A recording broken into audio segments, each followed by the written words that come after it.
દારૂ વેચવાનો ધંધો ચાલુ કર્યો. તમે જોઈ શકો છો. આવા નાના બાળક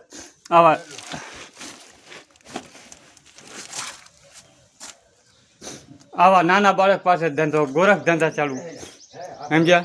આવા ધંધા કરાવાય. નિર્દોષ બાળક આવા બુટલેગર આવી હત્યા લે છે આવા બાળક પાસે. આ તમે જોઈ શકો છો. ખુલ્લે આમ આ જાહેર બજારમાં દારૂ લઈ જાય. આ મોચી શેરી છે. નમસ્કાર મિત્રો, હું છું રાજુભાઈ સોલંકી. અમારે યુવા મિત્ર દ્વારા આજે સરામાં દેશી દારૂમાં જનતા રેડ કરવામાં આવી હતી. ત્યારે સરા આઉટ પોલીસ સ્ટેશને અમે હોમગાર્ડ 2 હતા જવાન, વિજયભાઈ અને ભીમાભાઈ, તેને અમે મુદ્દામાલ સોંપી દીધો હતો. અને એક નાનું બાળક હતું, ત્યારે એને આપણે દ્રશ્ય ન આવે એમાં પ્રમાણે અમે કીધું હતું. ત્યારે થોડીક વારમાં અહીંયા મહિલા બુટલેગર રાધા કરીને છે તે મુદ્દામાલ સહિત લઈ ગઈ છે. ત્યારે અમે હાલ 1 દિવસની અંદર ભૂખ હડતાલ ઉપર બેવી છે કે તાત્કાલિક ધોરણ એ બુટલેગર મહિલા ઉપર કાર્યવાહી કરે અને ધરપકડ કરી અને જેટલા પણ બુટલેગર સરામાં દારૂ બેફામ વેચી રહે એની પર કાયદેસરની કાર્યવાહી કરવામાં આવે એવી અમારી નમ્ર વિનંતી છે. મહિલા બુટલેગર છે રાધાબેન દેવી પૂજક, ગૌરીબેન દેવી પૂજક, એ વિષયમાં અમારા ભીમાભાઈ પણ થોડીક માહિતી આપશે.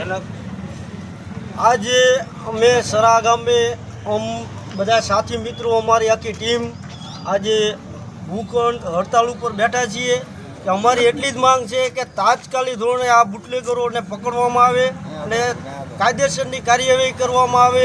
ત્યાં સુધી અમે અહીંથી ઊભા થવાના નથી.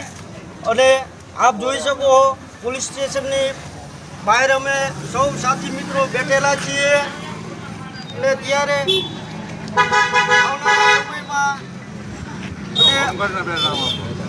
ભીમાભાઈ હોમગાર્ડ અને વિજયભાઈ હોમગાર્ડ અહીંયા હાજર હતા.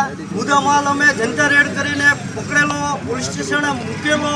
છતાં બુટલેગરો જનકબેનની ટીમની એટલી હિંમત છે કે હોમગાર્ડ જવાનો હોય હાજર, છતાંય જો એ લઈને જતા હોય તો કાલ સવારે અમને પણ આપશે એ માટે અમે કરી રહ્યા છીએ. કાલે કોઈ પરિવારને અમારામાં સભ્યને કંઈ પણ થાય છે તો એના જવાબદાર આ બુટલેગરો હોય છે. જય હિન્દ, જય ભારત.